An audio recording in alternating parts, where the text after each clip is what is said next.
I just thought about leaving it like that for like an hour. Yeah. We've got to now. I can't put a hand down. I Becky's just mean, been basically telling me, warning me, don't be taking the piss. Don't be making any us? wrong jokes. Really? I'm just going to salute and You're raise just a going to glass. salute. I see. Is it us that salute like this, or is it us that salute like this? Because I know the Americans salute one way and we salute the other. Don't we Which way do round that? is it?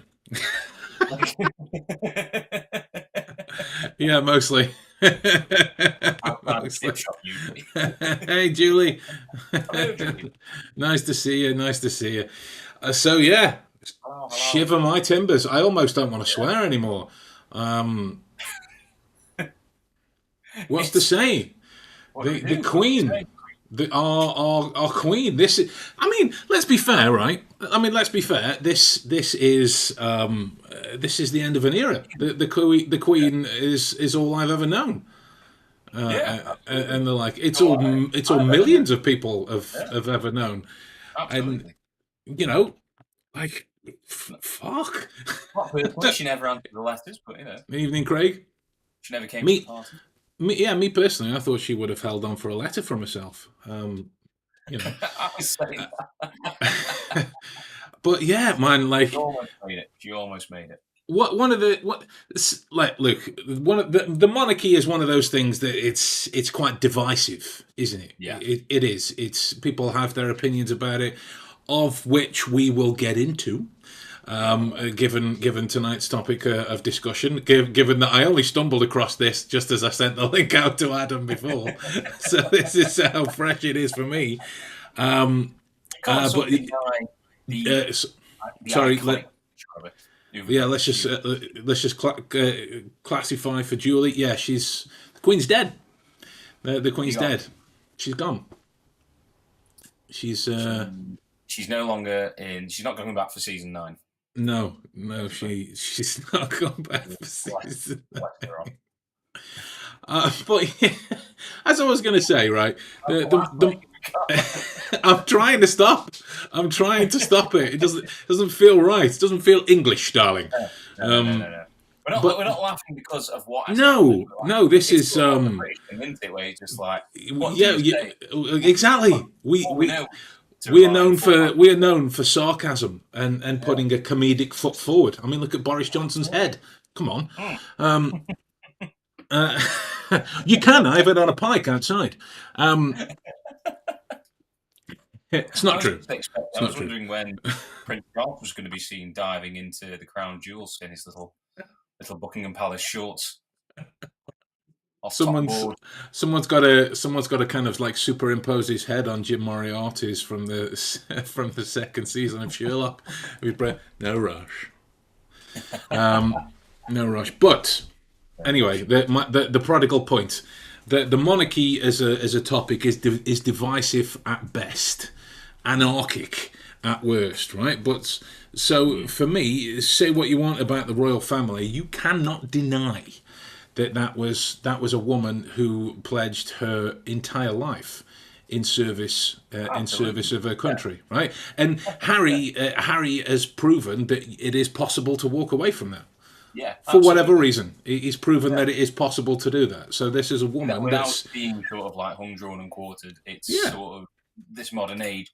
We can appreciate, I suppose, the iconism of her, but at yeah, the same time, it's not what it used to be. It's not how we sort of like, view kings and queens now. The Queen very much was a staple of Britain, and it was yeah, everything. She was born into it essentially. It was yeah. something a role she was born into and stayed at.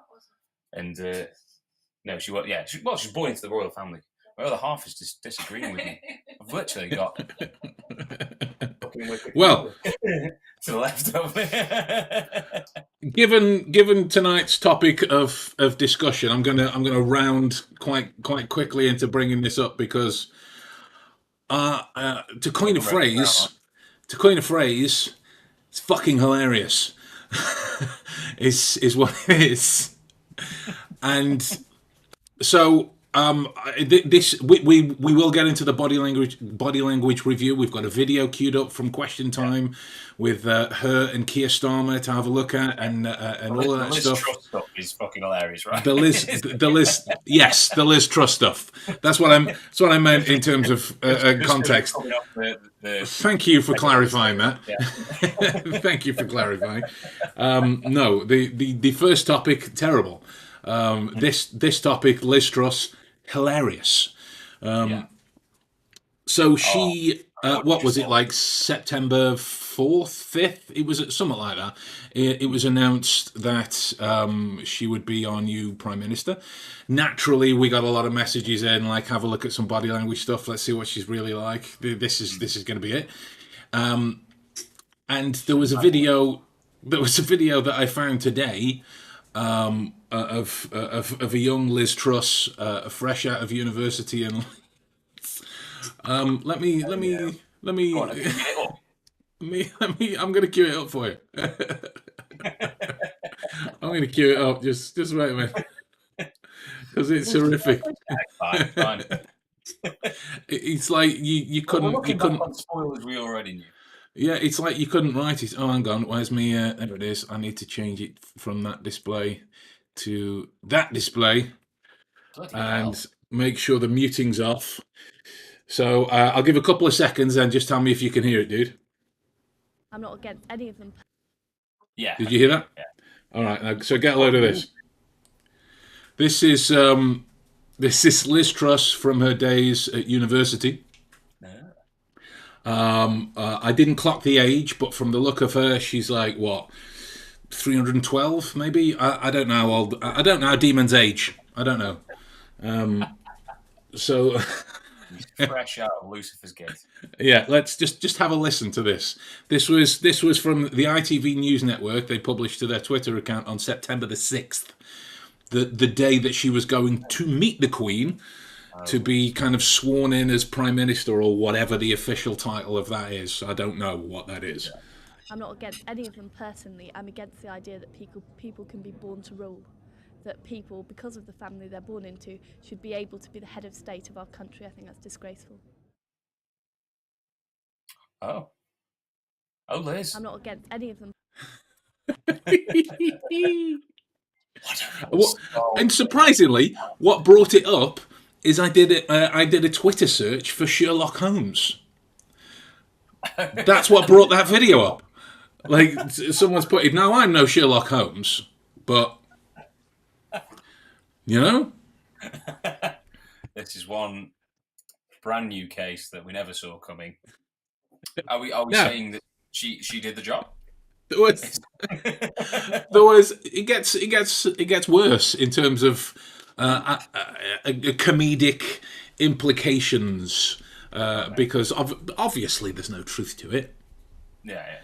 There was a I'm assuming she said a lot, and a catalogue of stuff is coming out, which is going to make her look pretty silly. I'm assuming there was her. Yeah, there was her. I think there's video of it online. I haven't been able to find it, so Google it to your heart's content. But there was a Lib Dem conference from 1994 in which she's giving similar opinions, but she discussed abolishing the monarchy. She discussed abolishing the monarchy. Wow. I mean, I'm assuming this is stuff that she's going to have to face in probably not just like the next week, probably a couple of days, because that's what people will be first to jump on. Stuff like that is what will be remembered of her. And it's like anything that you put on, a celebrity put something bad on Twitter 30 years ago. It's dug up. It's going to come back to bite you in the arse. Around 30 years ago, but it's dug up. It's and stuff like that will definitely, like, especially involving the Queen. And unfortunately, what's just happened to the Queen, and considering the position Liz Truss now has, it's all going to come together like a little shit sandwich. I assume all this will just be dropped, metaphorically and all that. Oh, and it couldn't happen to a nicer person. Salt of the earth. Salt of the earth. Julie's got Julie's got questions. Julie's got questions. Haven't we all, Julie? Yeah. Haven't we all? No. There's a case for you, Ben. Exactly. Yeah, I could get amongst it like a hairy cat amongst the pigeons. Seep through the crown jewels. Yeah. Oh, mate. Jesus, that's got different sort of euphemisms in in rural England, rural England, seeping through the crown jewels.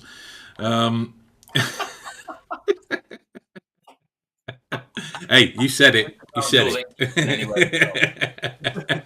They're not peeping out. Now, let me make my position clear, and then I want your opinion on her before we have a look at this. I followed from a behaviorally scientific viewpoint the kind of trash talking shitstorm that was their debates that led up to someone being chose, right? And I was of the opinion that she was going to be chosen anyway, because for all of Rishi's foibles, he's not an actual human being.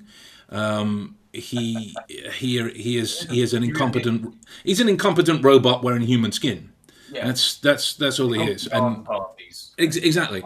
Yeah. And this is my viewpoint from a behaviorally scientific standpoint on that. I've read the information. I don't know what his policies were because I wasn't listening when he spoke. I was merely looking at him. I don't think he actually revealed them. That was the weird thing. Neither of them did. No, they were just sort of like, "Oh, we've got a lot to offer, but we're not going to tell you what it is because we, have us in, then we'll deliver the goods." That kind of thing. Absolutely. So I have a view of Truss at the minute based on this kind of build up. I don't know if it will be different in the video style because she's officially PM in this particular stage. It's totes a fish. She's got it on a Facebook status and everything. That's how you know a relationship status is proper. I don't know what that was. I don't know what I was trying to do there.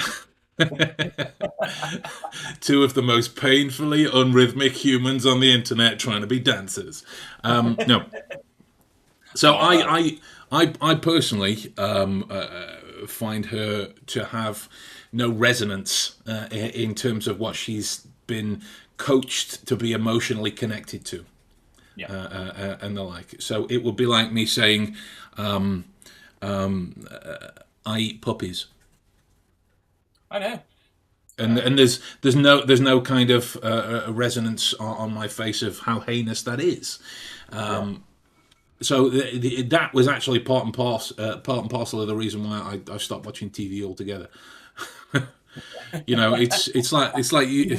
When you're not watching something that has actors in, you're still watching something that has actors in. Actors in, yeah. It comes to something when you can turn the news off or politics off, and you have to watch a serial killer documentary to calm down. Yeah, absolutely. Yeah. So, what's your viewpoint on them? On Lizz Truss? Lizz Truss, Rishi, the whole shebang. Do you think she killed her? More than likely. That was my bet. Did I win Clue? I'm not sure. Was it the candlestick in the library? No, it was the demonic hell beast in the Houses of Parliament with her fire breath. That's what it was. My viewpoint is the same as yours, pretty much, mate. It's just a farce. There was something, a meme I saw a while back that was like, there's a fantastic sort of insight into the political and the royal family world, and all you have to do is watch a program called The Crown on Netflix. But if you fancy a bit of dramatization and a bit of sort of, a bit of melodrama thrown in on that, watch the news. It's pretty good. I like it. I like it. Keep the factual stuff to Netflix. Yeah, it's a media stage. You would just watch the whole thing unfold. I mean, we went through it with Boris during the whole pandemic. As hats off to anyone in a political leadership role during then, but it was just very obvious that it was just kind of like, well, as we saw afterwards with Partygate and what have you, it's dribble. It's fucking dribble. They just dribble, and we have to listen and find some truth within whatever comes out of their stupid, fucking filthy gobs.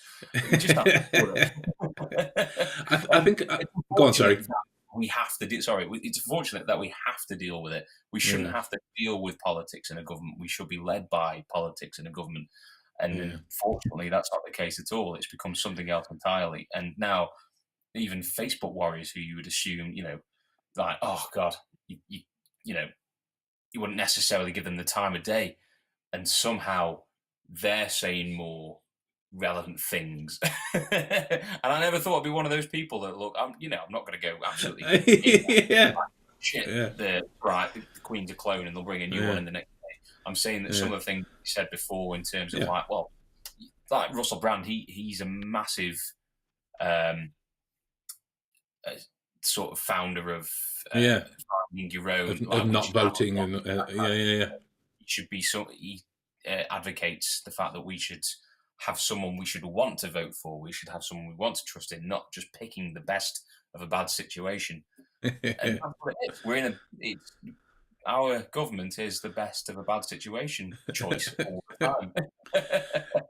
Well, we have no say. I was mentioning this to Sarge. You'll know Sarge. That our rightly or wrongly, our last elected official was David Cameron. Yeah. Who defected to Theresa, who defected to Bojo, who defected to Liz. Right? Oh, mate, it's brilliant. It's not public favour by any. Excuse me. It's not public favour by any means, is it? No. And that's sort of the kind of where we sort of like fall on the wayside because like, oh, it's a well-led gut. It's not because we didn't choose the leader. No. Just there.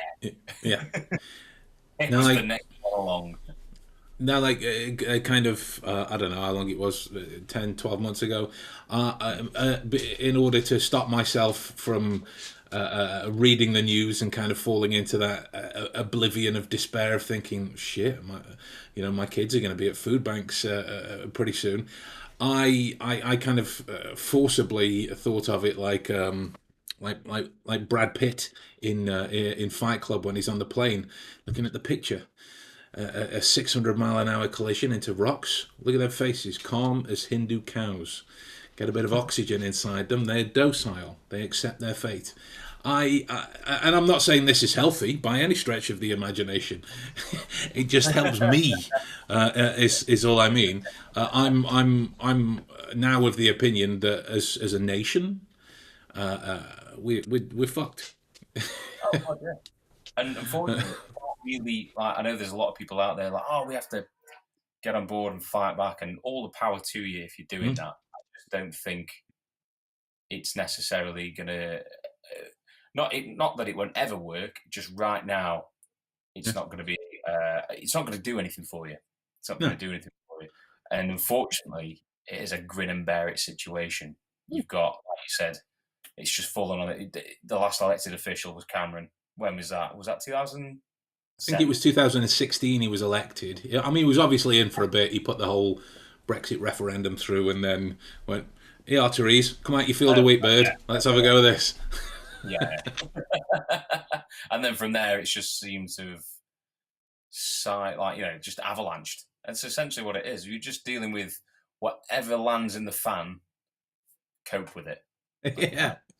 And I'm sure, there's many a country and place on this earth where they deal with a lot worse. But at the same time, it's kind of a running joke. You deal with what you have in your environment, that kind of thing. And of course, we're going to look at, everyone's going to analyse what the fuck is going on with the government at the moment. And it's going to be a mess time to come, isn't it? It's a real shitstorm.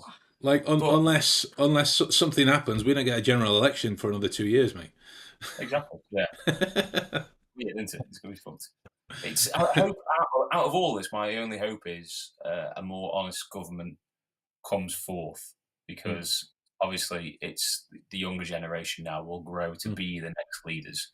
They will take on those roles, go into education, and depending where they're coming at from, I hope that whoever it is part of what's going on now and can take on board the issues and en masse go forward, like remember this. Maybe this is just the bottom, and from here, you got to be hopeful, haven't you? You got to hope it gets better.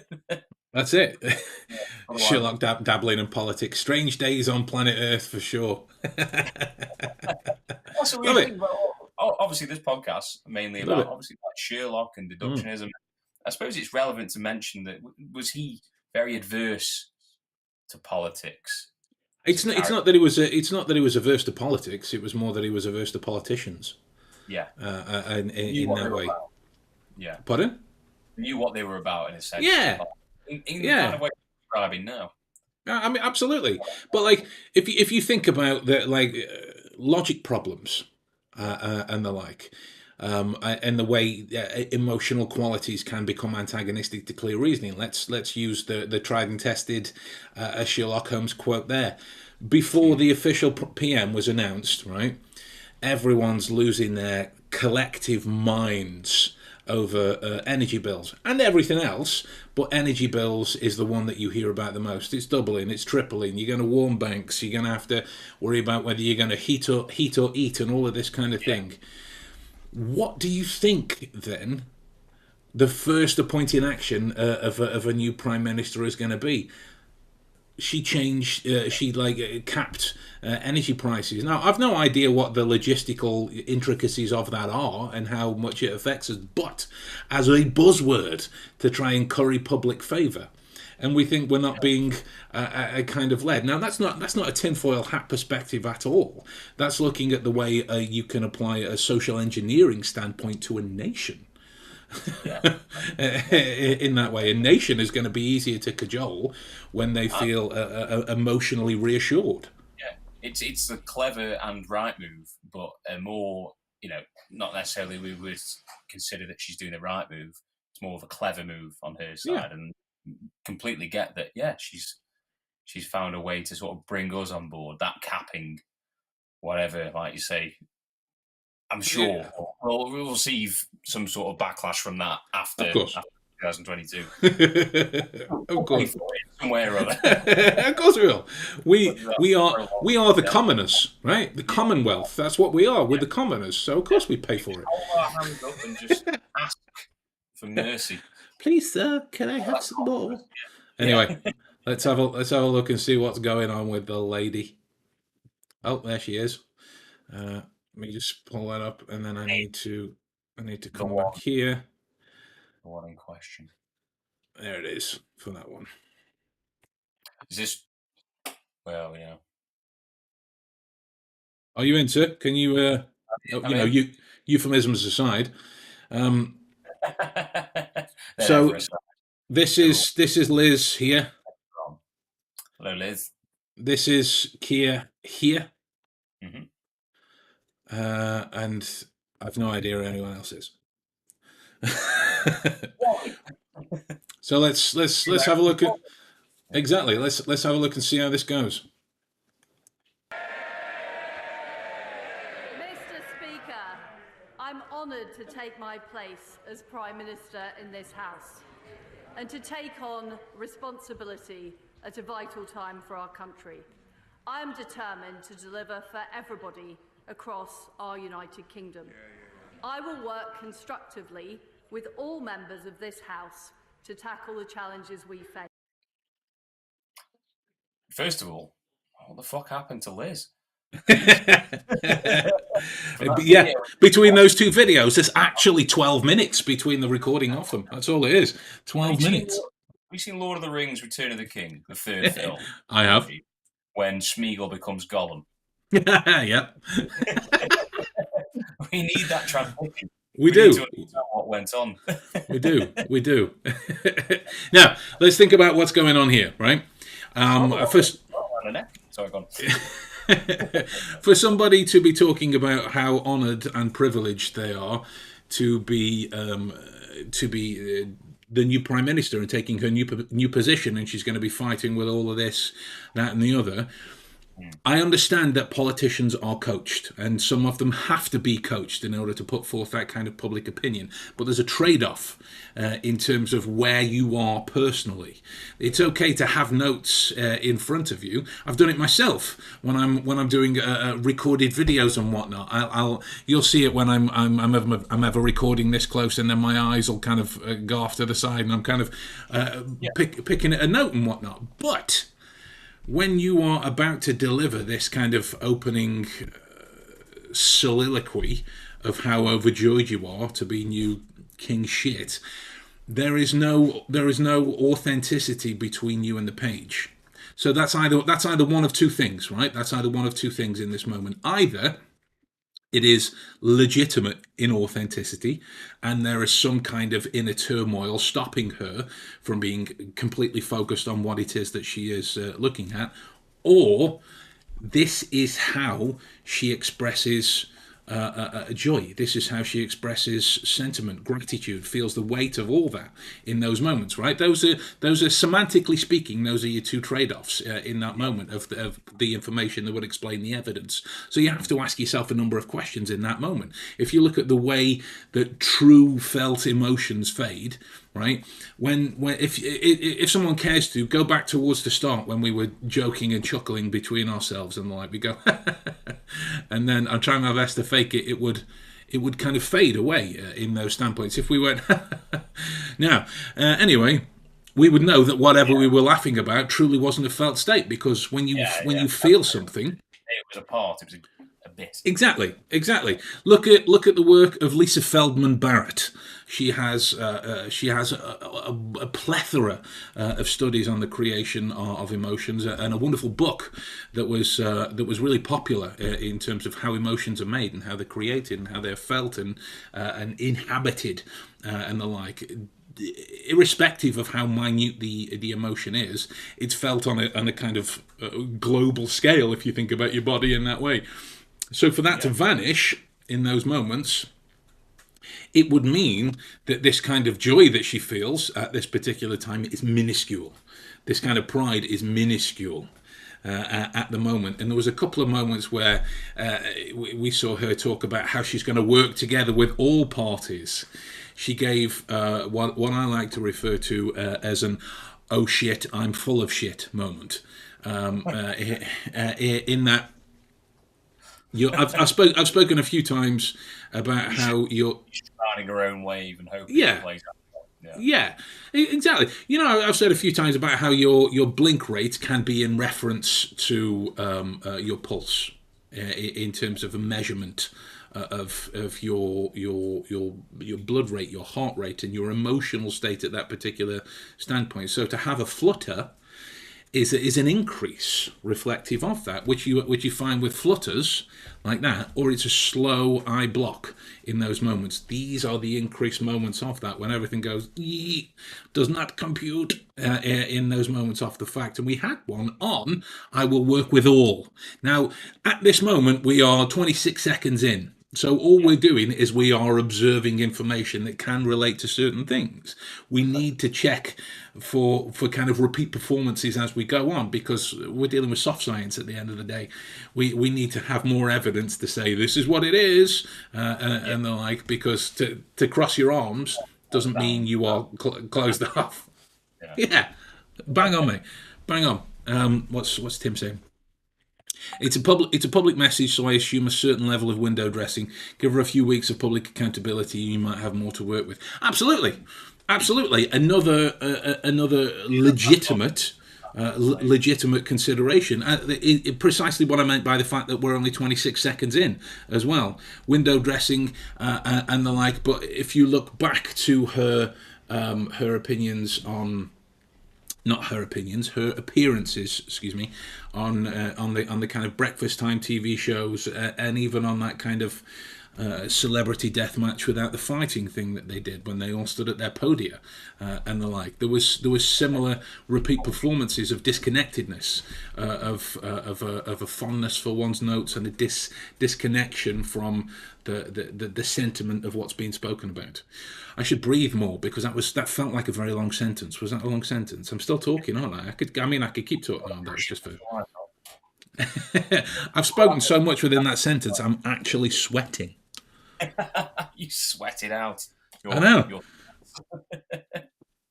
It's hard work carrying this much body hair. Right, let's go for some more. Mr. Speaker, this morning I had meetings with ministerial colleagues and others. In addition to my duties in this House, I shall have further such meetings later today. There you are. That was apprehensive of what's to come, and a smile version of. Yeah. Right. A smile version of that. Right. Now, I put no stock in the term of facial expressions and the like. Let me qualify that further. No stock as in you can rely on it solely. Because it can be used to bolster these kind of things. It is what's known as a squelched expression, in that if you split the face in half, the eyes would say different to the smile in those moments. So you're looking for whatever the dominant side of that particular viewpoint is. And that smile is the one that is, I'm going to ruin you. So whatever Liz is doing at this moment, she's coming out swinging at the moment. So she's either expectant of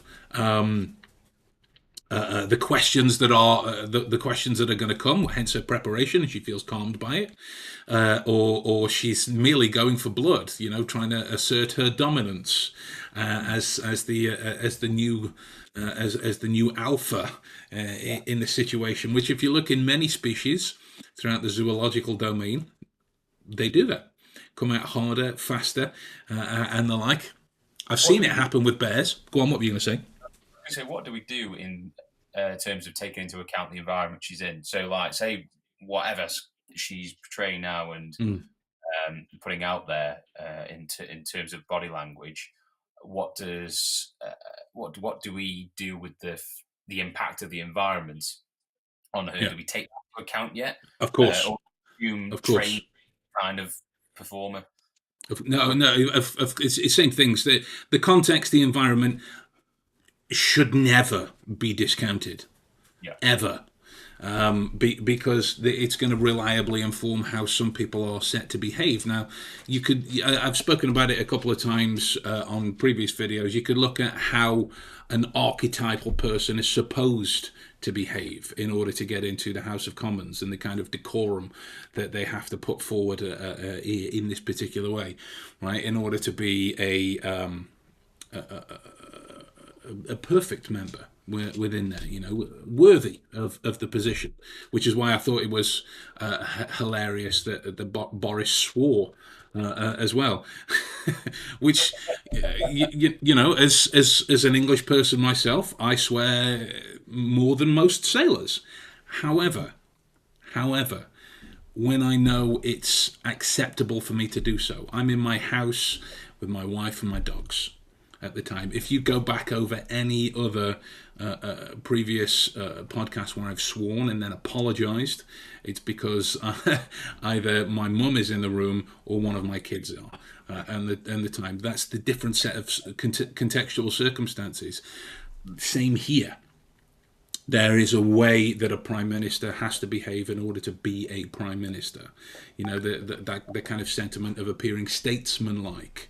Not to offend any wordsmiths, but that's the sentence of being statesmanlike in that particular way. So you could put that against what's happening here. What do we know of what a statesman is supposed to be? How does that correlate with what she's doing? It doesn't necessarily mean right or wrong one way or the other. It just gives you further information to work with about what's going on in here, because that's the whole point of what we're doing in those moments. There's also an impact of a behind the scenes kind of thing. This relates back to what you're saying is that, what person, what they would be, what you're not, no one and anybody is just allowed to get up and speak in Parliament, and especially if you're going for the role that you want, you're going to have a massive team behind you. And that team is kind of dictate how you look, feel, not feel, but like how you look. Yourself in that environment. You're going to have a lot of stuff you're putting out there that is from other people, not just yourself. It's going to be on the back of the advice of, in a way, that's sort of like a behind-the-scenes production of yourself.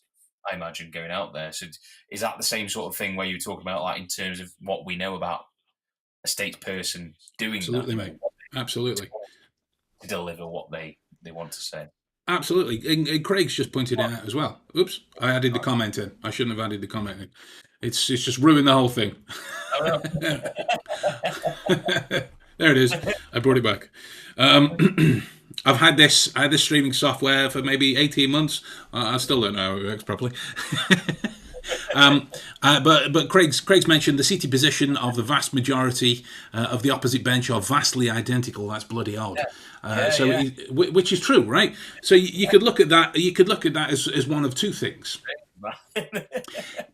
Is it the coaching that you have to go through in order to appear serene and statesmanlike, as we said, and knowledgeable and approachable in this kind of way? Obviously, the ladies will have a certain sensibility in terms of how they are taught to sit with whilst wearing skirts, and the appropriate skirts in this kind of way, or if they're wearing trousers, similar things happen. There are these kind of elocution methods that still go on.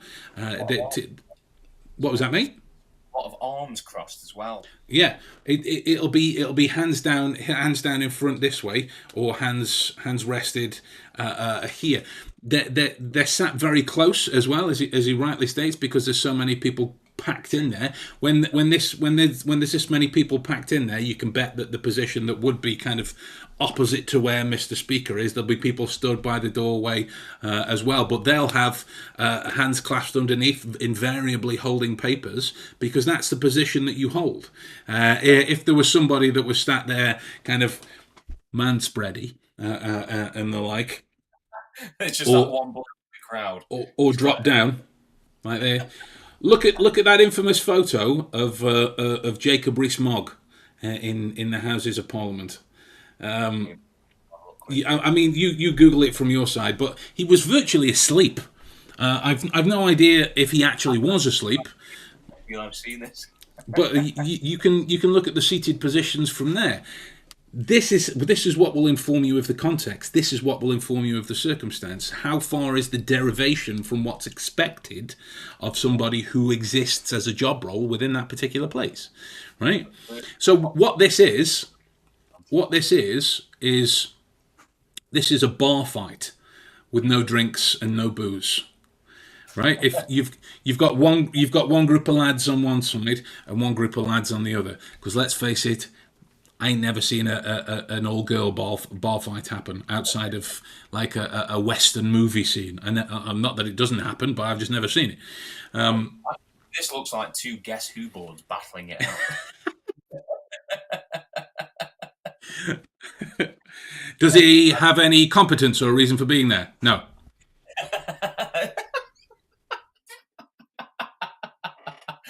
Everyone goes down.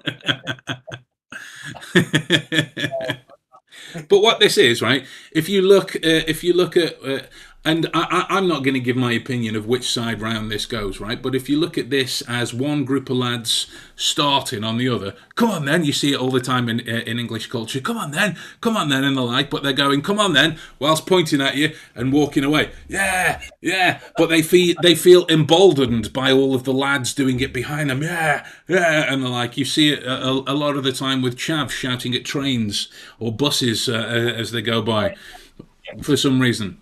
And then the other side is merely they've been cheeky or they've knocked a drink over and they've kind of riled up another party that is equally emboldened by how many people that they have there, but one is calmer than the other.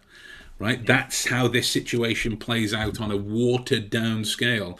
But then you add in the requirements of the Houses of Parliament. You add in the requirements of, the Right Honourable Gentleman. You can rescind that statement as it goes and the like. So we're looking at a catcalling situation here rather than a Game of Thrones Battle of the Bastards kind of scenario. Yeah, I mean that's all. I mean that's all posh English people do, isn't it? They get other people to do their physical stuff for them, the army, right? And they do nothing more than handkerchief. Enough Yeah. of you. yeah. Anyway, let's have a look at some more.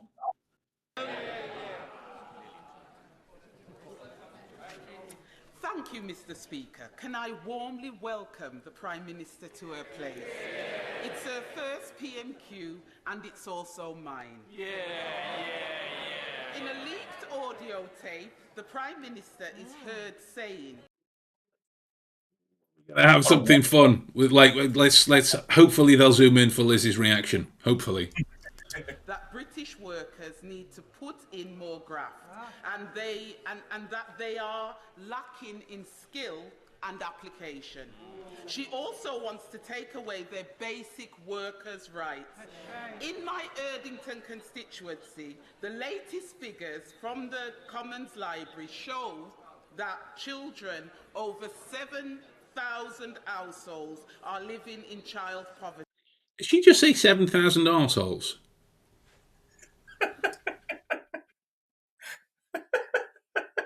I realised she was meant to say households, but is that what she said?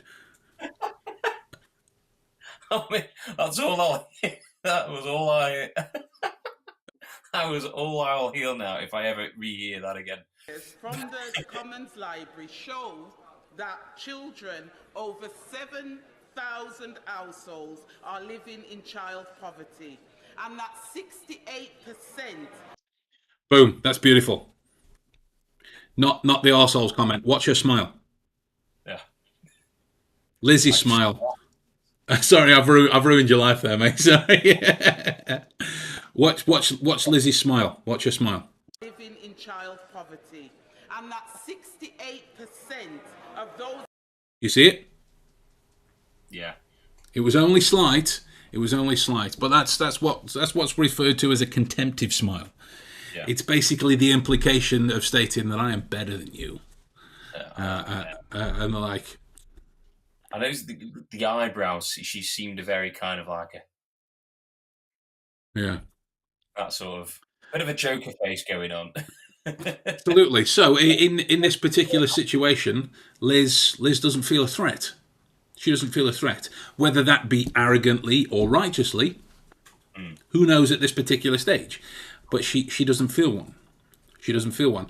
Now with the content of what's being discussed about her feelings towards British workers and the kids that have had all of their stuff taken away from them and working and the kind of content that she's trying to put forward, there should be a connection there, whether that be to I didn't say that, or I don't feel that way now, or that's not how it is, and the like.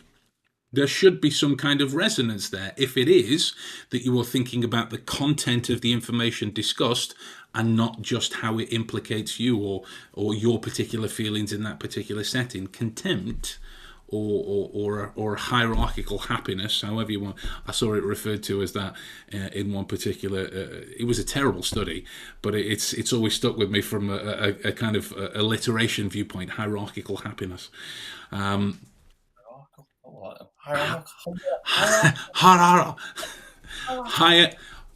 Hierarchical happiness. You know, like a hierarchy. Hierarchy. Let's stick with contempt. Anyway. All over again. Oh, it's all a phenomenon, isn't it? It's all a phenomenon. But exactly.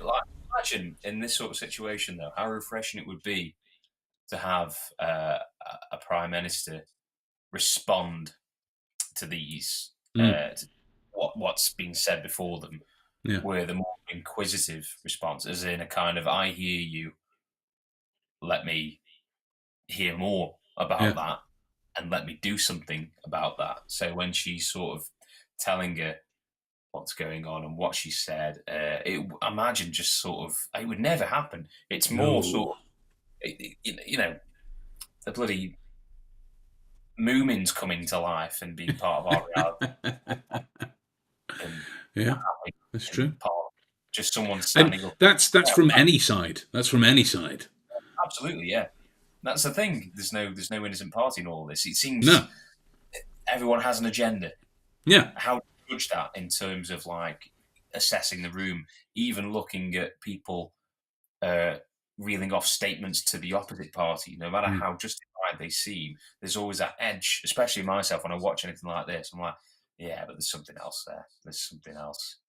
Is that paranoia? Is that sort of like you look at Catch-22? Catch-22. Was it in a Kurt Cobain song? Just because they're paranoid doesn't mean they're not after you. Yeah, exactly. Which and again, just because it came from a song doesn't mean it's not true, right? But with those particular situations, you have to be careful how much you lean into your paranoia, because again, emotional qualities are antagonistic to clear reasoning. Are you seeing what's actually there, or are you seeing a projection of some kind of concern in that particular way? So that's if Joe Blogs, or John Doe is the more universally appropriate term for somebody whose name we don't actually know. John Doe is alive and well, and he's about to go up to Scarlett Johansson in a bar situation, right? Yeah. Now, John Doe is paranoid. Yeah. Oh God, she's dead. Yeah, go on, sorry. Right. John Doe is paranoid. Is he going to be able to approach Scarlett Johansson with the same openness to the possibility of facilitating a decent conversation if he's seeing every kind of twist and turn as some kind of slight directed towards him? Yeah. Right. Exactly.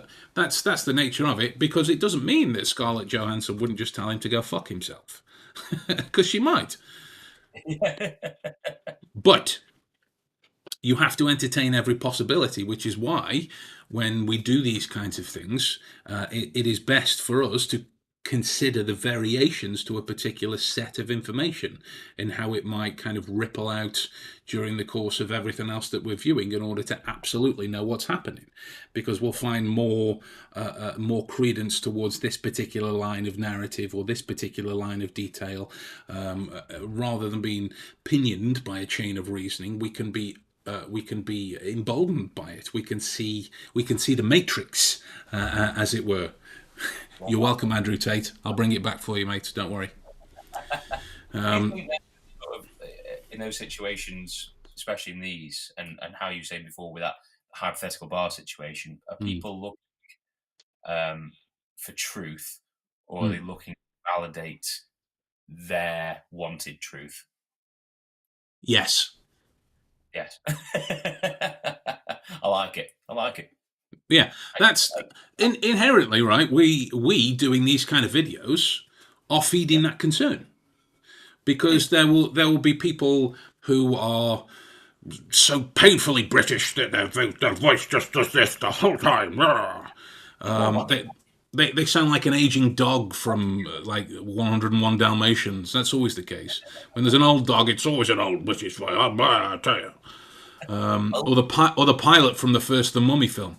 Anyway, you find that when people watch these kinds of videos, they would watch this thinking, I want to see somebody say something bad about Liz Truss because I think she's bad and I will feel validated by it. Or you might get a stout and hardened Tory party person sit down to watch this video and go, well, this guy's an arsehole. Look at him. He's wearing a flannel shirt. He's sweating like some sort of farm animal.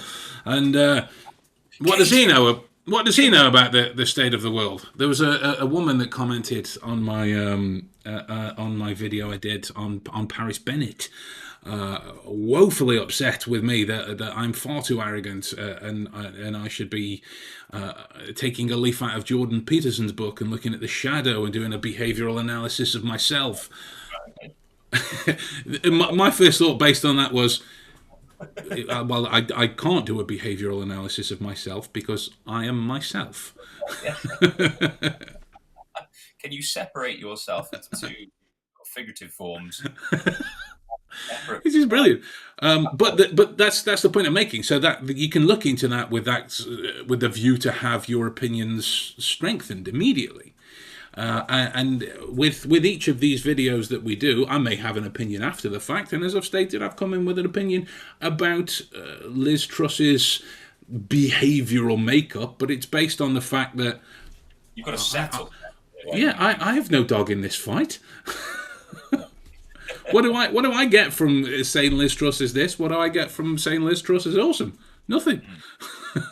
Right? I merely call it for as I see it. Like there was a comment on one of the Johnny Depp and Amber videos years ago. What if you're wrong? Well, then I'm wrong. I think the best way to look at it in a way is kind of like if you look at, I don't know, say a set of 4 friends, 2 of those friends get in a bad fight, a real hefty dispute.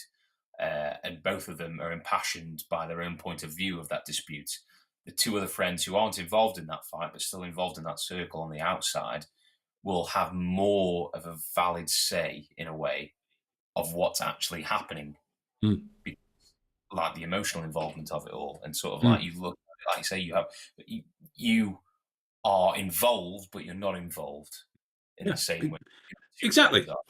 Yeah, and you've got more clarification. 100%, mate. 100%. So, like, look at it this way: you and Becky. This is a hypothetical scenario. You and Becky, you're out with some friends, and Becky gets into an argument with one of them. Yeah. And she turns to you and goes, "Right, or don't you agree with me, or aren't I right, or back me up, or whatever she would say in that scenario, right?" And even if you weren't paying attention, you would back her up, right? You would back her up. But if you've got, what was that? What you're saying. You would back her up. But if you've got a differing opinion, you would wait until you guys were at home before you spoke about that. Yeah, before bollocks were locked up. But that's the thing. Contextually, that's the point. If you brought up a differing opinion during the argument, then there are 2 things that have to be discussed in that particular time, right? Whether it be the nature of arguments between partners, and then the nature of arguments between the whole group. There's other elements, because you can separate the contextual behaviour during the 2 particular elements in that particular way. I totally agree. I think it's one of those things where, like, you can become as like the group here, like with Liz Truss's people. She's going into this with them behind her and the opposition in front. But as soon as they go all behind closed doors, there'll be there's definitely some bitchiness going on in there, isn't there? There'll people could be sat right beside Liz who are wishing her dead, for all we know. But in that moment, they will be, her right-hand man. And it is this non-verbal communication aspect that will bring that information forwards, right? Because it's these types of inauthenticity that leak out. We'll do another couple of minutes, just because I'm aware that we spoke about the Queen at the start, and I'll do a part 2 to this for Tuesday's post as well, just to follow up with authenticity by context. I mean, absolutely, right? That's something that we've. That's not my insightful comment. That's Tim's from the comments as well.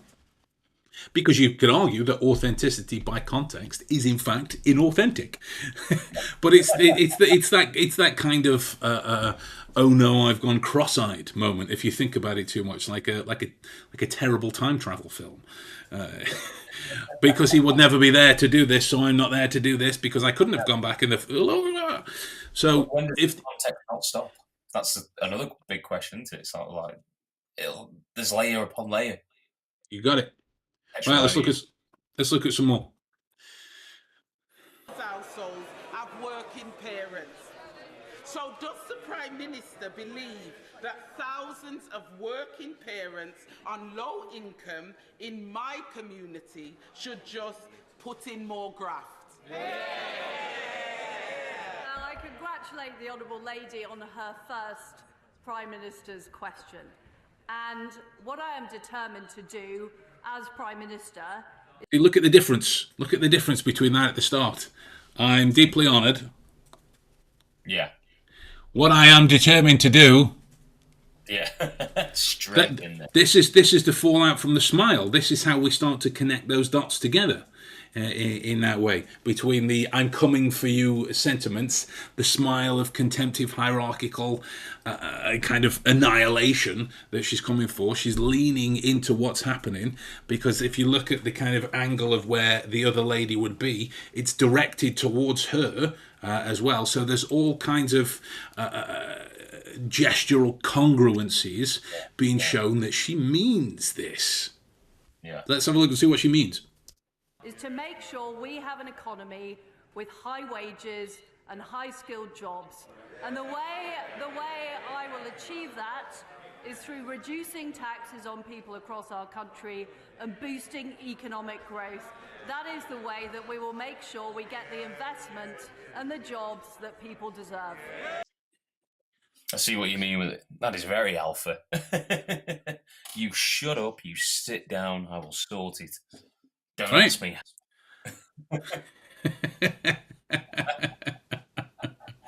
Right.